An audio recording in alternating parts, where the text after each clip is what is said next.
I'm Joe Catalano with an AM Quincy News update for Monday, July 8th. Today is the day that opponents of the pay raises for the mayor and city councilors here in Quincy have to turn in the signatures of 8,000 registered Quincy voters to force the repeal of those raises. The group called Adjust Quincy held a rally in front of City Hall yesterday to gather more signatures and enlist support for their cause. Members say the salary increase of 79% for the mayor and 50% for city councilors is exorbitant and was approved without proper public input. State law says that if 12% of the city's registered voters sign a petition, the city council must repeal those raises.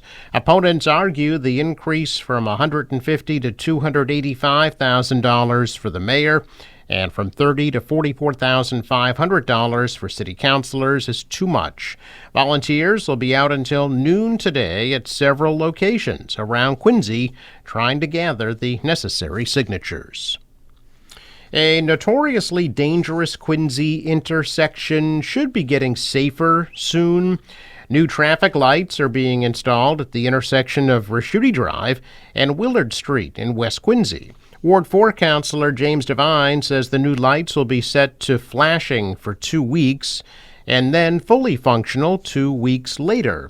Officials identified that intersection as one of the most dangerous in the state for both motorists and pedestrians. The intersection will also be redesigned to allow for safer traffic flow. That work will begin in 2026. State funding was secured for the project. However, the city will control the traffic signals.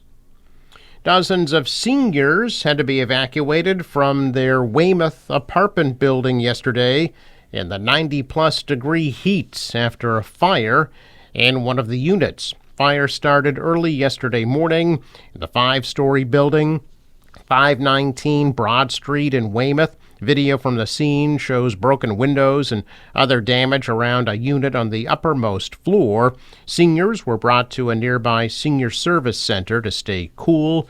The cause of the fire is still under investigation. Investigators say a 74-year-old woman was killed and a 79-year-old man hospitalized with serious injuries from a crash Saturday on a highway. State police said that troopers responded to the one-car crash the southbound side of 495 in Bridgewater just after 3 o'clock Saturday afternoon. Passenger of the vehicle has been identified as 74-year-old Lana Testa from Mashpee, who died at the scene. A 79-year-old man, also from Mashpee, suffered serious injuries, taken to an area hospital. A first-of-its-kind blood transfusion truck was called out in response to the crash.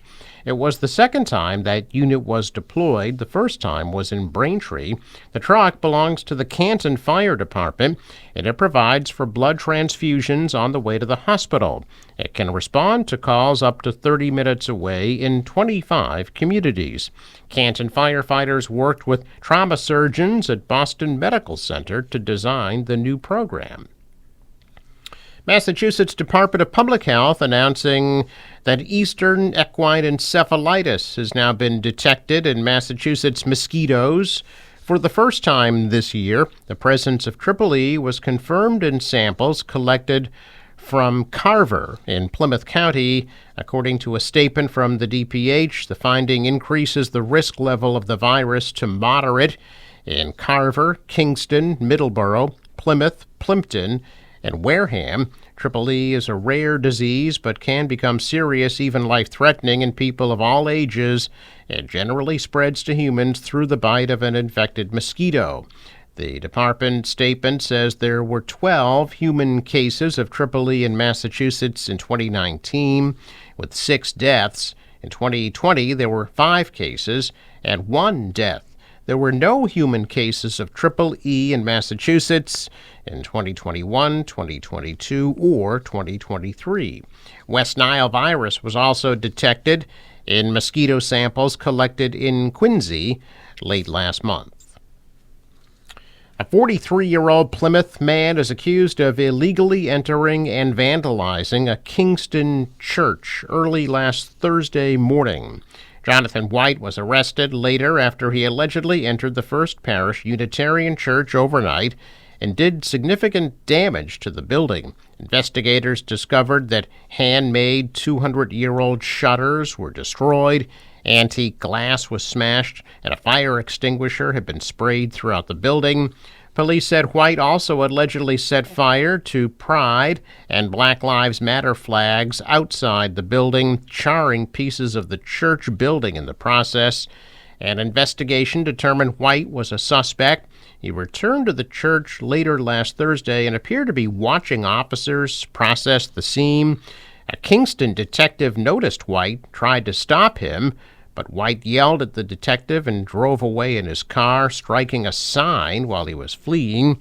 An officer found White down the road and arrested him. He is slated to be arraigned in Plymouth District Court on several felony charges. The state police lead investigator, who was relieved from duty hours after a mistrial was declared in Karen Reed's murder trial, will face a duty status hearing today. During the trial, Trooper Michael Proctor was questioned about messages he shared with a group of friends. After reading one of the messages in which he called Reed a, quote, whack job and an expletive, he apologized to the jury for his, quote, unprofessional comments. Proctor described his messages as very regrettable. Within hours of the mistrial, Proctor was relieved from duty and transferred out of the detective unit of the Norfolk County DA's office. He was relieved from duty effective immediately and will be transferred from the detective units. Proctor will be the subject of a duty status hearing that will be held virtually today to determine whether he'll be placed on restricted duty, full duty, suspended with or without pay. Quincy Public Schools' summer meals program is underway. Free lunches are being provided to all children age 18 and younger at 5 locations beginning today. Children may visit the food locations at the Parker, Lincoln Hancock, Snug Harbor, and Montclair schools and the Ward 2 Community Center on Nevada Road in Quincy Point. Meals are available from 11 a.m. to 1 p.m. It must be eaten on site. All sites have outdoor recreation and playground facilities nearby. There is no registration or income requirements. The program is provided by the U.S. Department of Agriculture. It runs Monday through Friday from today through August 16th. Check of business news this morning. Stocks opened the day in positive territory today. The Dow was up 67 points on Friday. The Nasdaq rose 164, and the S&P added 30. Asian stocks fell today. The euro was down. The dollar rose. Oil at $82 a barrel. Sports. Red Sox shut out the Yankees 3-0. They will welcome the A's to Fenway tomorrow night at 7. The National Weather Service forecast. For today, hazy, hot, and humid with a high of 94. Muggy night tonight, lows in the mid-60s. Tomorrow, partly cloudy, hot and humid, at a high of 91. Wednesday, hot and humid with afternoon thunderstorms, high Wednesday 89, and then scattered showers Thursday, warm and humid, high of 84. For the boater today, waves about a foot, northeast wind at 5 to 10 knots, becoming easterly later today, high tide 2:06 p.m. Sunrise 5:15, sets at 8:21. I'm Joe Catalano with an AM Quincy news update for Monday, July 8th.